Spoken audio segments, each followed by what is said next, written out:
Hello and welcome back. I am Chris with Marksman Shooting Sports in Westfield, Indiana, and you are watching Marksman TV. Today's video is a list of the top 6 most iconic firearms that won the West. Now, the West would be considered the time period of 1865 to 1895, so I will argue the top 6 most influential firearm designs that took place during that period. If that all sounds interesting to you, please stick around. That's coming up now. Alright, starting us off at the number 6 spot is the Spencer carbine. Now, this was designed by Christopher Spencer in the year 1860 and was produced from 1860 to 1869. It was chambered in the 56-56 Spencer rimfire, which was a black powder cartridge. It did feed via a 7-round 2 magazine, which was loaded through the back. You could take this tube out, load your rounds of ammunition in through the back, and then replace the tube. Basically, how you would function it is you would bring the hammer to half cock. This was a lever that you would throw. It would eject your spent cartridge. You see the kind of the falling block action here. Then when you close the action, it would chamber your new round. You would go to full cock and then fire. So not as quick as a traditional lever gun that a lot of people are used to, but for the time, this was revolutionary. Now, these would actually be used to pretty good numbers during the Civil War, most notably by the Northern cavalry units. Being on horseback, not having to stop and of course load a muzzle-loaded rifle was a huge advantage, which would be pretty much impossible to do on horseback. Now, the standard issue infantry rifle at the time was a muzzle-loaded musket. It was the Springfield Model 1861. And although the Spencer carbine was offered in a rifle-length variation with a 30-inch barrel, this one's got a 20-inch. They also made one in a 22-inch. Although there was a rifle standard, it never really picked up to be used with any military during the Civil War, actually any really military at all. Now, this would first see main combat at Gettysburg, and the reports from the infantry were excellent, or the cavalry were excellent on the use of the Spencer. Now, after Gettysburg, Christopher Spencer did get an audience with Abraham Lincoln himself on the lawn of the White House. He demonstrated the Spencer, and Lincoln was very impressed, and wanted the Ordnance Department to make way and adopt the Spencer as a standard issue rifle, although that never happened. For 2 major reasons. One is you could purchase, for the price of 1 Spencer, you could purchase 3 Model 1861 Springfield, so you could get a lot more out there for a lot cheaper. Also, the Ordnance Department, with this newfangled self-loading rifle with a 7-round magazine tube, it was deemed to be a massive waste of ammunition, and the soldiers would be out there just being all trigger happy and everything, which is what you actually see the Ordnance Department contending with through the 70s and 80s even. So this is our first example of a multi-shot rifle being considered for service. Now, any of the Confederate troops that did come across these picked them up and used them. They were, again, very popular.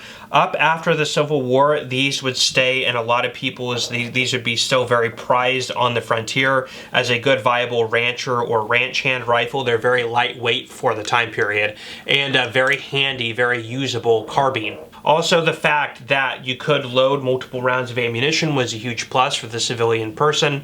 It did fire from a self-contained cartridge, which was, like I said, rim-fired in black powder, which at the time was revolutionary and hugely beneficial for the independent owner. So for all of those reasons, this definitely stands out as one of the most iconic firearms of the West and took our number 6 spot. Alright, moving into the number 5 spot, we would be remiss if we did not include the iconic coach gun, stagecoach gun, shotgun messenger gun, all the different terms that were given to this. Now, we typically see the sawed-off double-barrel side-by-side shotgun in a lot of Western classics, usually the guy riding to the left of the stagecoach operator as he's protecting the shipment of valuables as they're trying to make it to their destination. The story behind the coach gun, or the messenger gun as it was known at the time, starts with Wells Fargo in the 1860s. So of course, through express shipment of people's personal belongings, valuables, transferring of money between banks, things like that, which of course was handled through Wells Fargo. it became very apparent that a lot of these coaches and trains would be knocked over by bandits, for lack of a term of a better word, or outlaws, whatever you want to call them. So Wells Fargo began issuing in California shotguns in this type of configuration with a barrel length of around 18 to 20 inches, typically chambered in the 12 or 10 gauge loaded with buckshot. This was to offer assistance and a little bit of security for the valuables that they were transporting. However, the only issue is by about the 1880s, it became pretty much commonly known that if you see a guy riding shotgun, which is where the term comes from, on top of a stagecoach, you typically know that there's valuable assets inside, and if there is no protection, there probably is just somebody transporting people or less valuable items such as mail. And typically these were targets that could be ignored. So it did come back to bite them a little bit. Now, why was the coach gun or the shotgun a valuable option for this type of thing? Well, if you're on a coach or a train, typically the people who would be pursuing you would be on horseback. If you had a short barrel, such as on this, and you're shooting buckshot, the shot would tend to scatter or spread a lot quicker. And if you could successfully hit either the rider or the horse, you would stop the threat. So it gave you a lot better opportunity. Now, if you're loaded with a 6-shot revolver, a Schofield, at this time, model 1860 or 1866 lever gun, you had to be a lot more precise with where you're aiming, especially when you're on a bouncy stagecoach and you're shooting at people who are on horseback. You would really have to be a skilled marksman to be effective with it. A shotgun, just aim it in the general vicinity and you have a pretty good chance of stopping the threat. Now, there was no particular manufacturer of the coach gun. It was just a generic term given to any side-by-side shotgun that was with a cut-down barrel length, chambered in, like I said, 10 or 12 gauge. Some of the popular manufacturers of shotguns at the time were Parker, Ithaca, Greener, and then, of course, all the variety of Belgian imports at the time. Typically, at the time, what was common is a hammered side-by-side shotgun. So if you wanted to, you have a lever back here, which you turn. That opens up your barrels. You place your 2 shotgun shells in there and then close it. You then cock both hammers, and then you have 2 triggers down here, one for one hammer and then one for the other. When you're done, of course, open it back up. There is a little ejector. Actually, early shotguns did not have an ejector. You usually just kick them out like that, or just grab them and pull them out and then put in 2 more shells and then close it up, and you're good to go again for another 2 rounds. Now, the side-by-side would pretty much be the shotgun of the West until you would get some automatic, lever, and pump shotguns like the Winchester 1897 that would come out a little bit later on. But this pretty much is what dominated the frontier between 1865 and the late 1880s. So because of that, this will take our number 5 spot. So coming in at number 4 is the Smith & Wesson number 3 revolver, also known as the Schofield. I'll talk a little bit about the change to the Schofield here in a minute, but the story begins at the end of the Civil War. Nobody is really in the market for firearms. Everybody has or has gone home with their service rifle, their Springfield muzzle loaders, or their Spencers or whatever else that they used or took to war. And also the sentiment for arms purchasing and everything is a little bit low because of the tragedy of the Civil War that had just taken place. Private firms like Smith & Wesson were suffering, so they were looking for new ways to innovate and increase gun sales.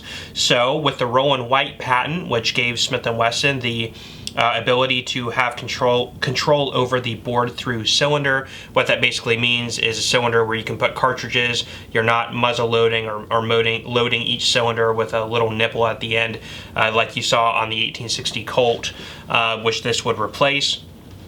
It allowed Smith & Wesson the opportunity to come out with a whole new line of revolvers, which they did, which was a series of top breaks just like this. Now, the number 3 was their designation for their large frame. Just like today we have the N frame, the L frame, the X frame, all of that. They used numbers, number 3 being their largest frame at the time. Now, Smith & Wesson would get a lot of attention from Tsar Alexis in Russia, who would then develop the Russian model, which Russia would then purchase a ton of them and then fall through on their purchase order by soliciting other firms such as Webley in Great Britain, also in Germany, to come out with the same design but for cheaper. So after a huge order of, I think, 200,000 units for Russia, Russia backs out, leaving Smith & Wesson holding the bag of a large order from which they've already started production. Being concerned and in financial trouble, Smith & Wesson would go after the United States government to hopefully place contracts for the number 3 revolver, which they did in 1870. So in 1870, the U.S. Army adopts the Model 3 in 44 Smith & Wesson American. So the original number 3 revolver had a latching system up here on the top of the barrel and not on the frame. Now, in 1875, Major George Schofield makes recommendations to the Ordnance Board to switch the latching system from the top here to the frame, like you see on this version here. The purpose for this is a mounted cavalry could then use with one hand to open the cylinder, allow it to pop open. That would eject all your spent casings. You could then switch hands, use your dominant hand to load ammunition into the top, close it, and then switch hands and then resume firing. Of course, this is single action only. To open it, you just bring the gun to half cock, open it like that, it ejects all your cartridges, replace your spent ammunition with live ammunition, close it, and you're back in action. Very usable for mounted cavalry. This would then be known as the Schofield and would be produced in this configuration moving forward. Now, after the invention of the Colt single action army, which did receive much more praise amongst the people who used them, the Schofield would eventually be phased out of service in the 1880s, but it would stay as a huge popular option throughout the rest of the Old Western time period. Most iconically being used by such people as Jesse James, Bob Ford, he's the one who killed Jesse James, John Wesley Hardin, Pat Garrett, Theodore Roosevelt, and Billy the Kid. Also, if you are a fan of 310 to Yuma, just like I am, the remake, Charlie Prince also carries a set of number 3 revolver Schofields in that movie.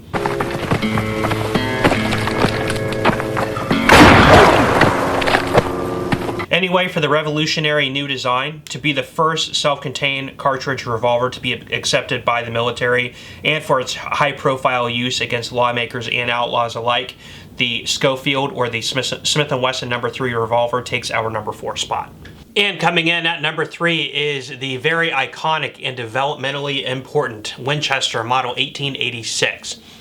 So this would be arguably the first John Browning, commercially successful John Browning design, which would be very well known and produced in large numbers. So really the story of this begins with the 1885 single-shot rifle developed by John Browning.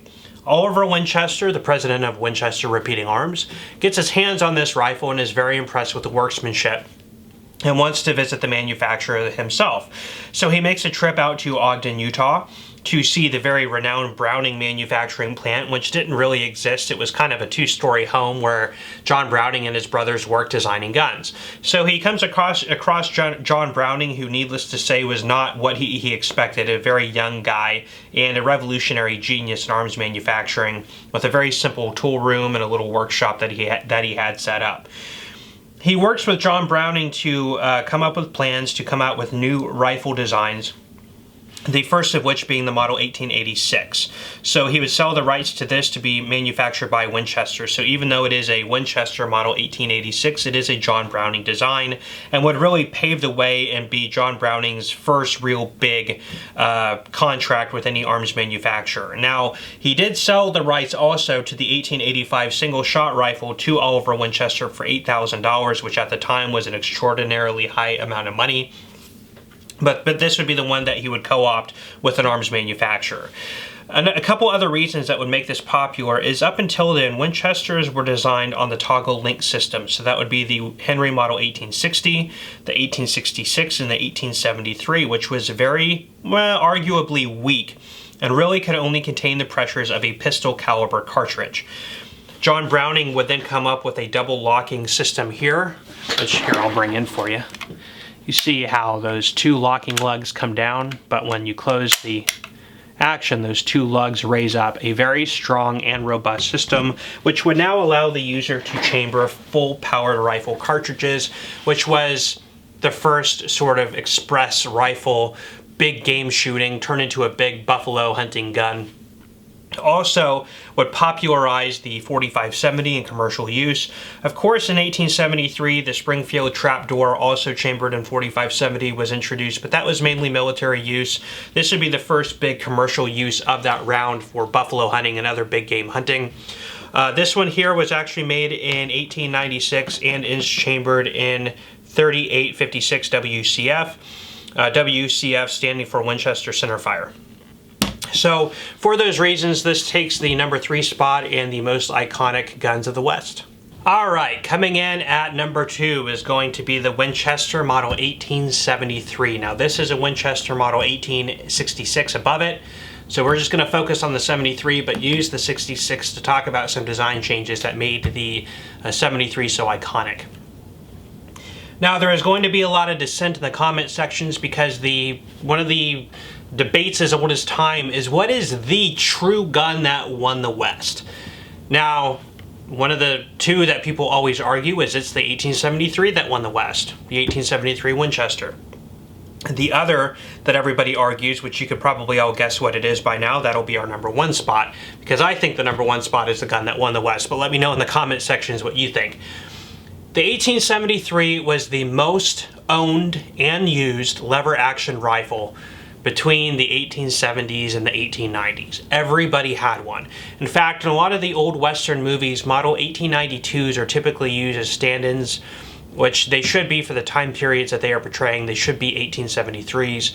1892s are used. That's just a kind of a Hollywood glitch there. But this was the most popular and widely purchased lever gun throughout the entire Old West or the frontier, whatever you want to call it. Now, the story with this one begins with the Model 1860 Henry. So Oliver Winchester, of course, worked with Henry to come up with the 1860 design, which was very popular. It used a toggle link system, a brass frame, although there was an iron frame variation, but very, very, very uncommon. Chambered in a rimfire, the I believe 44 rimfire Henry, I believe was the casing. It did not have a forend, and it fed through a magazine tube, which you loaded up here through the front. You may have seen it in other kind of lever gun videos. That was the first real popular lever gun as we sort of know them today. The 1866, which was Winchester's first design, or not really design, he wasn't really a designer, he was more of a businessman, but the Winchester Repeating Arms, their first sort of rifle configuration was the 1866. And there were a couple very breakthrough things that happened with this, and this is the adoption of the King's patent loading gate. So now you can load in cartridges through the side of the receiver and you don't have to open up the front anymore to load rounds through.